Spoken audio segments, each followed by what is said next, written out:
Amani ya Bwana muumba wa nchi na ulimwengu wote na mambo yote yaliyomo, kuanzia mbingu, ardhi, maji, miti, wanyama na sisi wanadamu. Na watakia amani ya Mungu muumba wa nchi na hayo yote niliyoyataja yawe juu yenu nyote, wenzetu wa Burundi, wenzetu wa Tanzania, wenzetu wa Kenya, wenzetu nyote mnaosikia lugha hii ya Kiswahili. Mtaniwila radhi mkisikia kuna kosa hili wala lile, upande huu wala ule. Makusudi ni kupeleka ujumbe hususan kwa wenzetu wa Kikongomani na Warundi. Hivi na walenga watu wa nchi mbili, na mimi nikiwemo, na mimi mwongeaji ni mmoja wao. Warundi wa kila tabaka, mabibi na mabwana, Wakongomani wa kila tabaka, mabibi na mabwana, amani ya muumba wa nchi na yote yaliyomo na dunia na ulimwengu yawe juu yenu. Na watakia kila laheri mwaka huu wa 2026, uwe mwaka wa heri na fanaka, uwe mwaka wa mafanikio, uwe mwaka wa afya, uwe mwaka wa amani, amani tele, amani ya kudumu, amani tosha katika nchi zetu mbili. Kwanza nchi mama, nchi baba Burundi, na pili nchi jirani ambao ni nchi mwenzetu Kongo DRC. Kwa nini nataja hawa wawili? Ni kwa sababu vita inayotuwashia miayo ya moto, inayokula vijana kwa yani makaka kwa wadada, wanaume kwa wanawake, watoto kwa wazee, yani yanateketeza. Na tena nawasihi na ninawaalika kufuata vipindi vyenu ambavyo ni vipindi vyangu vinavyopitia runinga ya YouTube, ambao jina lake ni Niyi Vision TV, kwa Kiingereza Niyi Visions TV, ambavyo vipindi hivyo vitakuwa vinawaletea mafunzo, vitakuwa vinawapa moyo, tutakuwa tunafarijiana kwa namna moja au nyingine, na nitatoa mafunzo mengi sana, ikiwemo kisiasa, mambo ya dini, sijue mambo ya elimu. Na elimu kweli ni kitu kinachokosekana upande wetu Afrika. Ndiyo maana katika kitabu cha Hosea sura ya 4 mstari wa 6, Mungu mwenyewe analia, Mungu mwenyewe analalamika. Anasema hivi: watu wangu wanateketea kwa kukosa maarifa. Unaona, maarifa ni kitu kikubwa sana. Ndugu zangu Wakongomani na Warundi, nawapa moyo, nawapa faraja. Mungu hajatusahau. Hilo la kwanza hilo. Mungu hajanifanya nini? Hajatusahau. Wenzangu Wakongomani, mabibi na mabwana, kutokana na chokochoko nyingi za kuuawa na kuvamiwa katika ardhi yenu, kipindi hamujarushia hata jiwe mtu jirani, hususan Rwanda, Uganda, hamujawafanyia kitu kibaya. Lakini maovu wanayowafanyia kwa miaka zaidi ya, naona ni kuanzia 30 na hivi naenda juu, kweli ni kitu ambacho mwanadamu anayejipenda hawezi kuvumilia. Nataka niwape mfano mzuri. Makubaliano ya amani mlio saini, rais wenu alio saini, hao mawaziri kina Kayikwamba na wengineo kama huyu msemaji wenu nani Muyaya, na wale wengine wanaopigania haki na amani ya ardhi ya Kongo, hawajakosea jameni. Nasikia baadhi ya Wakongomani mnasema Tshisekedi ameiuza nchi, Tshisekedi hafai, Tshisekedi si rais mzuri, ambapo hana akili timamu, hana nini. Na waambieni ya kwamba katulie Wakongomani, ndugu zangu, mabibi na mabwana. Mungu ameshasikia kilio chenu kupitia uongozi wa Rais Tshisekedi. Unaweza umupendi, unaweza kuwa unamchukia kwa misingi ya ukabila, kwa misingi ya kule mnakotokea. Huko kweli Kongo nani kawaroga kwa Wakongomani? Kwa washauri kweli.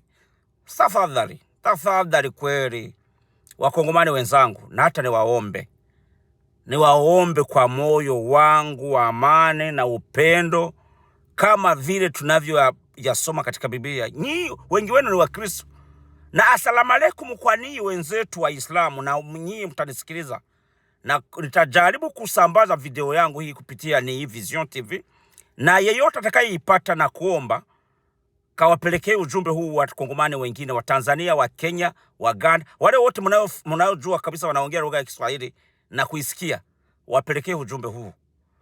Ujumbe tosha, ni wa amani, ni ujumbe wa kusema kwa sauti moja kwamba sote tumechoka na nini? Tumechoka na vita, chokochoko za nchi jirani kwa shambulia nchi tajiri kubwa sana kama Kongo DRC.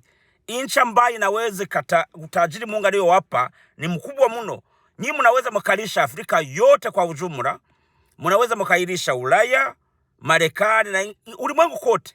Kwanza nchi zilizopewa mali ghafi kama hiyo ya kwenu, mali za chini ya ardhi, miti, mashamba, nini na nini, nyinyi wa pili. Wa kwanza ni nyinyi, wa pili nasikia ni Urusi, na nchi zingine zinafuatilia. Na mjue ya kwamba Afrika yetu si maskini kama mnavyoambiwa. Hapana, Afrika yetu si maskini. Umaskini tumetengenezewa na hawa wenzetu wa magharibi. Hawa wenzetu wa magharibi ndio wanajua utajiri tulionao, ndio maana wanatuletea vita kila kukicha. Wanaleta magonjwa yasiyokuwa na majina hata hivyo. Yani wanafanya kila njama, kila aina za maovu kusudi Afrika wao wanatuweka chini ya miguu yao. Na sisi natakiwa sasa tuamuke. Uamusho wangu, wito wa uamusho na uletea nyinyi Wakongomani. Wakongomani wenzetu, mabibi na mabwana, kuanzia wadogo kwa wakubwa. Mambo ya kuamuka ni leo hii, ni saa hii. Amukeni. Amukeni mkapiganie nchi yenu. Acheni na ukabila. Acheni na haya mambo ya kubaguana kwa misingi ya majimbo. Mimi ni mtu wa Manyema, mimi ni mtu wa Lubumbashi, mimi ni mtu wa Bandundu, mimi ni mtu wa Equateur, mimi ni mtu wa Lualaba, mimi ni mtu wa Goma, mimi ni mtu wa Bukavu, mimi ni mtu wa Uvira. Hapana. Vita mlioletewa kwa miaka zaidi ya 30 inatakiwa muipigane kama mtu mmoja kwa sauti moja. Na ninawapongeza sana tena sana kwa moyo wangu wote wenzangu, mabibi na mabwana, mliopo katika vikosi vya wazalendo. Uzalendo ni nini? Uzalendo ni kupigania nchi yako kwa hali na mali, mchana usiku, mvua iwe inanyesha, kuwe baridi, kuwe joto, kuwe nini, unapigana bila kupumzika. Ndio uzalendo uliopo. Inataka mpigane kwa mfano wa wenzetu wa South Africa, wa Zulu. Angalia mfalme Zulu alivyopigana na Waingereza. Basi ndugu zanguni, ni wasihi, hayo mambo ya rushwa kweli achana nayo. Hayo mambo tafadhali, hayo mambo ya rushwa, kula rushwa na kuuza nchi yenu, achana nayo. Haya mambo ya kujiona kwamba mimi ndo niko natakiwa niwe rais, ule rais hafai, mimi ndo nimesoma zaidi ya wengine. Kwanza wasomi tulionao hapo DRC Congo, wengi wanatia aibu. Wewe niambie mfano wa mtu kama Colonel Nanga. Ule ni msomi. Wewe unasoma mpaka unageuka kuwa yani kifaa cha maadui. Unageuka kuwa mtumwa ndani ya nchi yako. Na wale unaowazidi elimu na kuwazidi kila kitu na maarifa ndio wanakutawala. Wanakuamusha unavyosema, unavyofikiria, unavyopumua, unavyokula, na huna nafasi ya kulala hata hivyo. Hauna kupumzikia. Wewe nani akakuroga bwana? Nani aliyewaroga nyinyi Wakongomani wengine mliokula rushwa mnaopatikana ndani ya jeshi ya DRC, FARDC? Acha ni washukuru tena hawa wenzetu wa askari wa FARDC ambao ni watiifu kwa serikali yenu, ambao mnajua ni kiapo mlichokila kipindi mmechukua nyadhifa za kupigana. Acha nichukue nafasi kwa kuwashukuru. Niwashukuru wazalendo, mabibi na mabwana, na niwashukuru tena jeshi la FARDC, mabibi na mabwana, wale watiifu kwa serikali yenu. Na kitu kingine, inatakiwa mwapende viongozi wenu bwana. Viongozi wenu lazima wapendwe. Kiongozi yeyote yule duniani au mtoto au mkubwa, inatakiwa aheshimiwe. Huo ni mujibu wa Biblia. Katika kitabu cha Warumi wanakwambia kaheshimu viongozi, kwa sababu uongozi wowote ule uwepo chini ya jua ni uongozi unaotokana kwa Mungu. Kama hujapata nyadhifa za kuongoza, kasubiri uchaguzi bwana. Kama hujapewa uchaguzi, acha kufanya mambo ya kujaribu kuipindua serikali yako. Basi nyinyi mnatia aibu, hata mara chache mnatia aibu. Wengi tunajiuliza, hawa wamesoma, wamerogwa, wamekula nini na nini, wamepewa nini na nini ili waangukie kubaya nafasi kama hii? Nchi yenu mnaiaibisha. Na kweli tumeleta msaada kwenu jeshi la kwetu.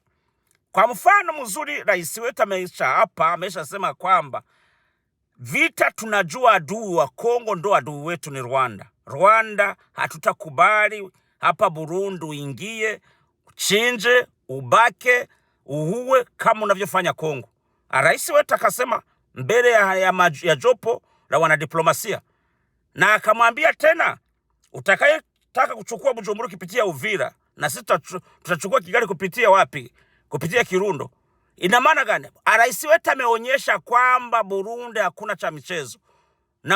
Yani washukuru sana viongozi wa Burundi. Na upande wa Burundi tena, na nyinyi nataka nigeuke upande wenu niwaambie, achane na mambo ya rushwa. Achane na mambo ya rushwa. Rushwa ni adui wa haki.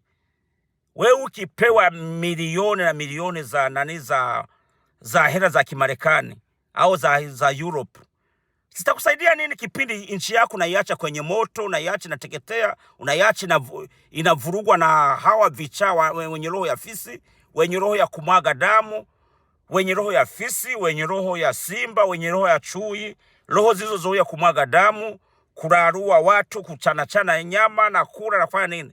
Mifano tunaijua. Angalia nchi yetu ya Burundi ilivyorudishwa nyuma na watu wabaya, wenye roho mbaya kama hizo, wenye roho chafu, ambao kwa mfano ni wale tunayowasoma katika kitabu cha Yohana, mstari wa ngapi hapo? Mstari wa 8, sura ya 8 mstari wa 44. Tuna watu wenye kizazi cha Ibilisi. Watu wenye kizazi cha Ibilisi kazi yao ni kuua, kunyang'anya watu, kuwasingizia, kuwaongopea na kuwaweka na kufanya maisha yao kuwa mabaya mno, na kuwa maisha ambayo hatamaniki. Maisha ya watu wa Sud Kivu na Nord Kivu na Uvira na kwingineko ambako kuna vita hayatamaniki. Na waomba tena Warundi mwe na mjifunze kwa hao jinsi wenzetu wa Kongo wanavyosumbuliwa, wanavyohangaika. Na tena ni washukuru tena wenzetu Warundi wa madhehebu ya Kikristo na Waislamu.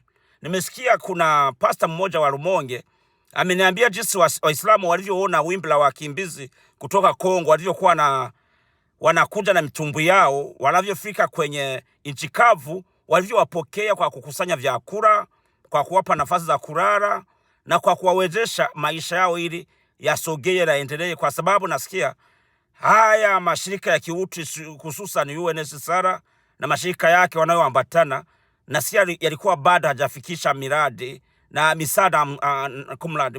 misaada kule kunakohitajika. Na ni kweli unaona hao wenzetu wa Ulaya ndo wanatoa mali sana.